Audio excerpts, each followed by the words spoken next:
د ایران او اسرائیل ترمنځ د نښتو او جګړې څخه شاوخوا 2 اونۍ تېرې شوې دي.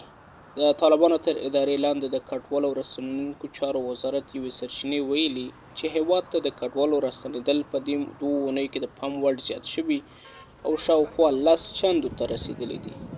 د دې سره د ایران او اسرائیل ترمنځ د اوربند په 3مه ورځ له ایران څخه د افغان کډوالو د راستنیدو پروسه لا هم دوام لري.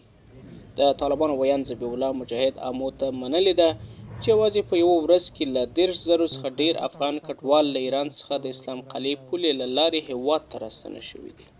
مجاهد په دې اړه نور جزئیات ورنه کړل او دا هم روښانه نه ده چې آیا دا شمېر کډوال په خپله راستنه شوي دي یا راایستل شوي دي. په همدې حال کې ځینې راستنیدونکي وایي چې له ایران څخه د افغان کډوالو د راستنیدو پروسه پخوا په پرتله ډیره ستونزمنه شوې ده او راستنیدونکي له ډیرو ننګونو سره مخ دي.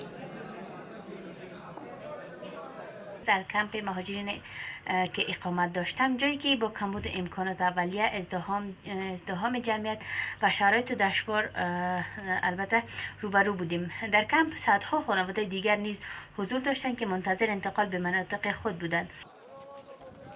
په افغانستان کې د طالبانو له واک ته رسیدو سره په زرګونو د بشري حقوقو فعالان، خبریالان، پخواني سرتیري او نور وګړي چې د طالبانو له ګواښونو او غچ اخیستنې سره مخ وو اړ شول چې له هیواده ووځي او په بهرنیو او ګاونډیو هیوادونو کې پناه واخلي او ایران هم یو له دې هیوادونو څخه دی. اوس د ایران او اسرائیل ترمنځ وروستي کړکیچونو افغان کډوال په ځانګړې توګه هغه کسان چې د طالبانو د غچ اخیستنې له ویرې ایران ته تللي دي په یو ستونزمن حالت کې اچولي دي.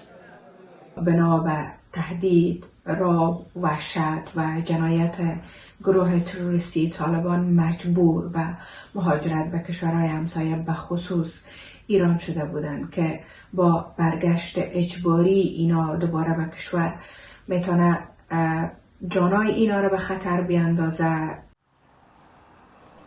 که څه هم ایران او اسرائیل په اوربند هوکړه کړې ده، خو په ایران کې د هیواد کډوال وایي چې په ایران کې د کډوالو وضعیت لا عادي حالت ته نه دی رسون شوی. ځینې وایي چې د طالبانو د غچ اخیستنې له ویرې ایران ته تللي دي او که افغانستان ته راستنه شي نو د طالبانو د غچ اخیستنې له جدي ګواښ سره به مخ شي.